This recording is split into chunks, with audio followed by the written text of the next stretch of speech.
Hello friend, स्वागत है आपका अपने चैनल लास्ट क्लास में। आज की इस वीडियो में संस्कृत के 30 ऐसे महत्वपूर्ण ऑब्जेक्टिव प्रश्न हम आपको बताएंगे जो आपके बोर्ड परीक्षा में 10 बार से ज्यादा बार पूछा गया प्रश्न है। और इस 30 ऑब्जेक्टिव प्रश्न में से बहुत सारे प्रश्न आपके फाइनल बोर्ड परीक्षा में रहेगा, तो वीडियो को प्लीज आप लोग शुरू से लेके अंत तक देखिएगा। और इसमें से जो भी प्रश्न आपको याद ना हो तो प्लीज आप लोग उसे नोटबुक पे लिख के जरूर याद कर लीजिएगा। और चैनल को अभी तक आप सब्सक्राइब नहीं किए हैं तो चैनल को सब्सक्राइब कर लीजिएगा। और सब्सक्राइब करने के बाद एक बेल आइकन आता है तो बेल आइकन को दबा के ऑल पे कर लीजिएगा, ताकि जब भी लाइव क्लास हो तो आपके पास नोटिफिकेशन पहुंचता रहे। तो आइए शुरू करते हैं पहले नंबर प्रश्न से।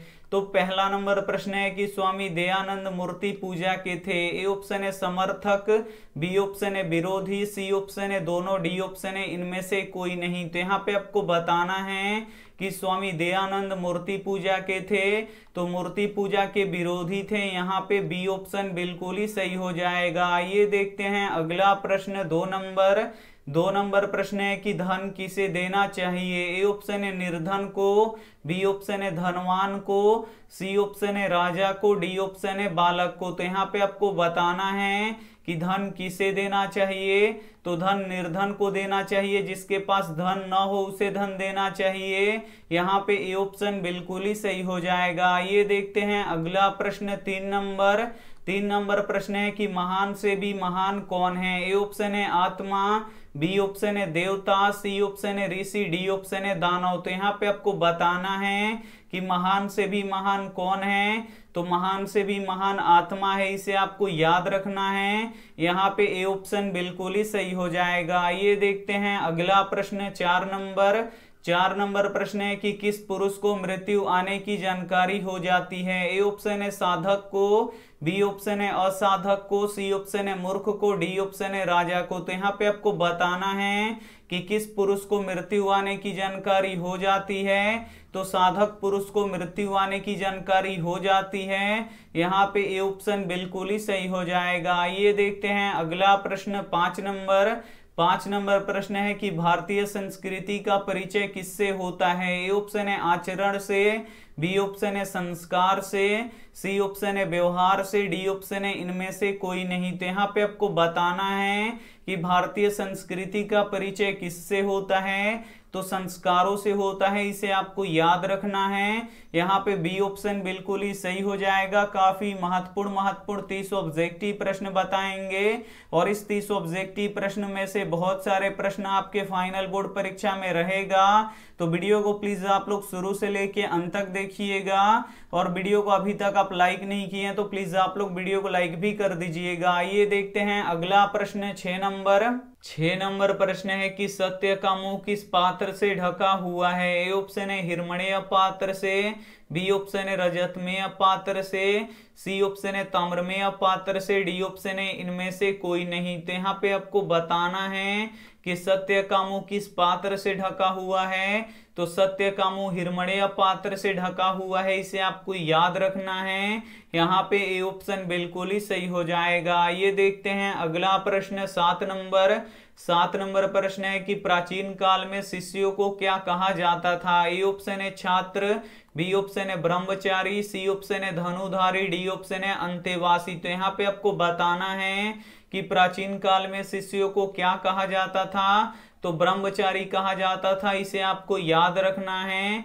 यहाँ पे बी ऑप्शन बिल्कुल ही सही हो जाएगा। ये देखते हैं अगला प्रश्न।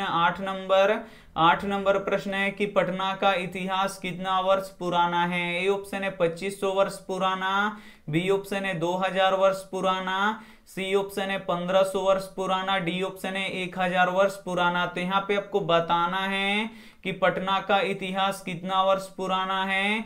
तो पटना का इतिहास 2500 वर्ष पुराना है, इसे आपको याद रखना है। यहाँ पे ए ऑप्शन बिल्कुल ही सही हो जाएगा। ये देखते हैं अगला प्रश्न। 9 नंबर प्रश्न है कि स्वामी दयानंद ने किस नगर में आर्य समाज की स्थापना की है। ए ऑप्शन है पटना में, बी ऑप्शन है मुंबई में, सी ऑप्शन है कोलकाता में, डी ऑप्शन है चेन्नई में। तो यहाँ पे आपको बताना है कि स्वामी दयानंद ने किस नगर में आर्य समाज की स्थापना की है। तो मुंबई में की है, इसे आपको याद रखना है। यहाँ पे बी ऑप्शन बिल्कुल ही सही हो जाएगा। आइए देखते हैं अगला प्रश्न 10 नंबर प्रश्न है कि मेगास्थनीज किसके समय में पटना आया था। ए ऑप्शन है अशोक के समय में, बी ऑप्शन है मुगल काल के समय में, सी ऑप्शन है चंद्रगुप्त मौर्य के समय में, डी ऑप्शन है अंग्रेजों के समय में। तो यहाँ पे आपको बताना है कि मेगास्थनीज किसके समय में पटना आया था। तो मेगास्थनीज चंद्रगुप्त मौर्य के समय में पटना आया था, इसे आपको याद रखना है। यहाँ पे सी ऑप्शन बिल्कुल ही सही हो जाएगा। आइए देखते हैं अगला प्रश्न 11 नंबर प्रश्न है कि महावीर मंदिर कहाँ स्थित है। ए ऑप्शन है गया में, बी ऑप्शन है बक्सर में, सी ऑप्शन है पटना में, डी ऑप्शन है आरा में। तो यहाँ पे आपको बताना है कि महावीर मंदिर कहाँ स्थित है। तो महावीर मंदिर पटना में स्थित है, इसे आपको याद रखना है। यहाँ पे सी ऑप्शन बिल्कुल ही सही हो जाएगा। ये देखते हैं अगला प्रश्न 12 नंबर प्रश्न है कि पटना नगर की पालिका देवी कौन है। ए ऑप्शन है शीतला देवी, बी ऑप्शन है काली देवी, सी ऑप्शन है पटन देवी, डी ऑप्शन है गौरी देवी। तो यहाँ पे आपको बताना है कि पटना नगर की पालिका देवी कौन है। तो पटन देवी है, यहाँ पे सी ऑप्शन बिल्कुल ही सही हो जाएगा। आइए देखते हैं अगला प्रश्न 13 नंबर प्रश्न है कि वेदों की ओर लौटो का नारा किसने दिया। ए ऑप्शन है दयानंद ने, बी ऑप्शन है विद्यासागर ने, सी ऑप्शन है विवेकानंद ने, डी ऑप्शन है इनमें से कोई नहीं। तो यहाँ पे आपको बताना है कि वेदों की ओर लौटो का नारा किसने दिया था। तो स्वामी दयानंद ने दिया था, इसे आपको याद रखना है। यहाँ पे ए ऑप्शन बिल्कुल ही सही हो जाएगा। आइए देखते हैं अगला प्रश्न 14 नंबर प्रश्न है कि पथिक कहाँ फंस गया। ए ऑप्शन है मध्य जल में, बी ऑप्शन है समतल भूमि पर, सी ऑप्शन है कीचड़ में, डी ऑप्शन है जंगल में। तो यहाँ पे आपको बताना है कि पथिक कहाँ फंस गया। तो पथिक कीचड़ में फंस गया, यहाँ पे सी ऑप्शन बिल्कुल ही सही हो जाएगा। ये देखते हैं अगला प्रश्न 15 नंबर प्रश्न है कि एशिया का सबसे बड़ा पुल किस नदी पर है। ए ऑप्शन है गंगा नदी पर, बी ऑप्शन है ब्रह्मपुत्र नदी पर, सी ऑप्शन है यमुना नदी पर, डी ऑप्शन है सिंधु नदी पर। तो यहाँ पे आपको बताना है कि एशिया का सबसे बड़ा पुल किस नदी पर है। तो गंगा नदी पर है, इसे आपको याद रखना है। यहाँ पे ए ऑप्शन बिल्कुल ही सही हो जाएगा। काफी महत्वपूर्ण 30 ऑब्जेक्टिव प्रश्न हम आपको बता रहे हैं और इस 30 ऑब्जेक्टिव प्रश्न में से बहुत सारे प्रश्न आपके फाइनल बोर्ड परीक्षा में रहेगा। तो वीडियो को प्लीज आप लोग शुरू से लेके अंत तक देखिएगा और वीडियो को अभी तक आप लाइक नहीं किए हैं तो प्लीज आप लोग वीडियो को लाइक भी कर दीजिएगा। आइए देखते हैं अगला प्रश्न 16 नंबर प्रश्न है कि करमवीर कौन है। ए ऑप्शन है राम परवेश राम, बी ऑप्शन है शिव कुमार, सी ऑप्शन है भगत राम, डी ऑप्शन है जयराम। तो यहाँ पे आपको बताना है कि करमवीर कौन है। तो करमवीर राम परवेश राम है, इन्हें आपको याद रखना है। यहाँ पे ए ऑप्शन बिल्कुल ही सही हो जाएगा। ये देखते हैं अगला प्रश्न 17 नंबर प्रश्न है कि नदियां नाम और रूप को छोड़कर किस में मिल जाती हैं। ए ऑप्शन है समुद्र में, बी ऑप्शन है मानसरोवर में, सी ऑप्शन है तालाब में, डी ऑप्शन है झील में। तो यहाँ पे आपको बताना है कि नदियां नाम और रूप को छोड़कर किस में मिल जाती हैं। तो समुद्र में मिल जाती हैं, इसे आपको याद रखना है। यहाँ पे ए ऑप्शन बिल्कुल ही सही हो जाएगा। ये देखते हैं अगला प्रश्न 18 नंबर प्रश्न है कि पाटलिपुत्र नगर में क्या प्रसिद्ध है। ए ऑप्शन है ताजमहल, बी ऑप्शन है गोलघर, सी ऑप्शन है राजमहल, डी ऑप्शन है जल मीनार। तो यहाँ पे आपको बताना है कि पाटलिपुत्र नगर में क्या प्रसिद्ध है। तो गोलघर प्रसिद्ध है, इसे आपको याद रखना है। यहाँ पे बी ऑप्शन बिल्कुल ही सही हो जाएगा। ये देखते हैं अगला प्रश्न 19 नंबर प्रश्न है कि पटना के किस दिशा में गंगा बहती है। ए ऑप्शन है उत्तर दिशा में, बी ऑप्शन है पश्चिम दिशा में, सी ऑप्शन है दक्षिण दिशा में, डी ऑप्शन है पूर्व दिशा में। तो यहाँ पे आपको बताना है कि पटना के किस दिशा में गंगा बहती है। तो पटना के उत्तर दिशा में गंगा बहती है, इसे आपको याद रखना है। यहाँ पे ए ऑप्शन बिल्कुल ही सही हो जाएगा। ये देखते हैं अगला प्रश्न 20 नंबर प्रश्न है कि लक्ष्मी किसे वर्ण करती हैं। ए ऑप्शन है उद्योगी पुरुष को, बी ऑप्शन है कामचोर पुरुष को, सी ऑप्शन है लोभी पुरुष को, डी ऑप्शन है इनमें से कोई नहीं। तो यहाँ पे आपको बताना है कि लक्ष्मी किसे वर्ण करती हैं। तो तो लक्ष्मी उद्योगी पुरुष को वर्ण करती हैं, इसे आपको याद रखना है। यहाँ पे ए ऑप्शन बिल्कुल ही सही हो जाएगा। ये देखते हैं अगला प्रश्न 21 नंबर। 21 नंबर प्रश्न है कि राम परवेश ने स्नातक परीक्षा में कौन सा स्थान प्राप्त किया। ए ऑप्शन है प्रथम स्थान, बी ऑप्शन है द्वितीय स्थान, सी ऑप्शन है तृतीय स्थान, डी ऑप्शन है इनमें से कोई नहीं। तो यहाँ पे आपको बताना है कि राम परवेश ने स्नातक परीक्षा में कौन सा स्थान प्राप्त किया, तो प्रथम स्थान प्राप्त किया, इसे आपको याद रखना है। यहाँ पे ए ऑप्शन बिल्कुल ही सही हो जाएगा। ये देखते हैं अगला प्रश्न 22 नंबर। 22 नंबर प्रश्न है कि कर्ण के माता जी का क्या नाम था। ए ऑप्शन है सीता, बी ऑप्शन है कुंती, सी ऑप्शन है गीता, डी ऑप्शन है इनमें से कोई नहीं। तो यहाँ पे आपको बताना है कि कर्ण के माता जी का क्या नाम था, तो कर्ण के माता जी का नाम कुंती था, इसे आपको याद रखना है। यहाँ पे बी ऑप्शन बिल्कुल ही सही हो जाएगा। ये देखते हैं अगला प्रश्न 23 नंबर। 23 नंबर प्रश्न है कि किसने कहा था कि पाटलीग्राम एक दिन महानगर बनेगा। ए ऑप्शन है बुध ने, बी ऑप्शन है सुखदेव ने, सी ऑप्शन है शंकराचार्य ने, डी ऑप्शन है कालिदास ने। तो यहाँ पे आपको बताना है कि किसने कहा था कि पाटलीग्राम एक दिन महानगर बनेगा, तो भगवान बुध ने कहा था, इसे आपको याद रखना है। यहाँ पे ए ऑप्शन बिल्कुल ही सही हो जाएगा। ये देखते हैं अगला प्रश्न 24 नंबर।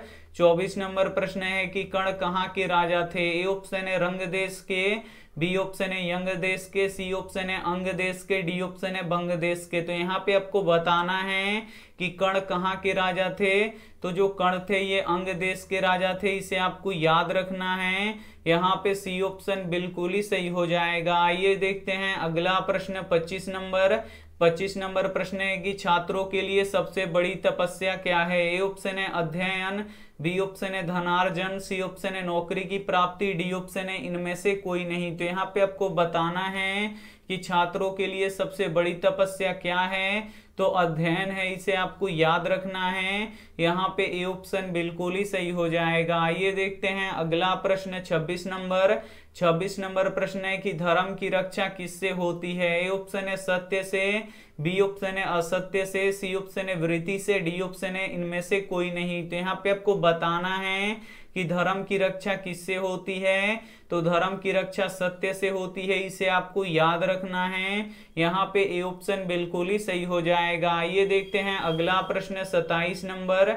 27 नंबर प्रश्न है कि आर्य का अर्थ क्या होता है। ए ऑप्शन है सभ्य, बी ऑप्शन है असभ्य, सी ऑप्शन है श्रेष्ठ, डी ऑप्शन है सामान्य। तो यहाँ पे आपको बताना है कि आर्य का अर्थ क्या होता है, तो आर्य का अर्थ श्रेष्ठ होता है, इसे आपको याद रखना है। यहाँ पे सी ऑप्शन बिल्कुल ही सही हो जाएगा। ये देखते हैं अगला प्रश्न 28 नंबर। 28 नंबर प्रश्न है कि घर की शोभा कौन है। ए ऑप्शन है पुरुष, बी ऑप्शन है बच्चे, सी ऑप्शन है स्त्री, डी ऑप्शन है पुत्र। तो यहाँ पे आपको बताना है कि घर की शोभा कौन है, तो स्त्री है, इसे आपको याद रखना है। यहाँ पे सी ऑप्शन बिल्कुल ही सही हो जाएगा। ये देखते हैं अगला प्रश्न 29 नंबर।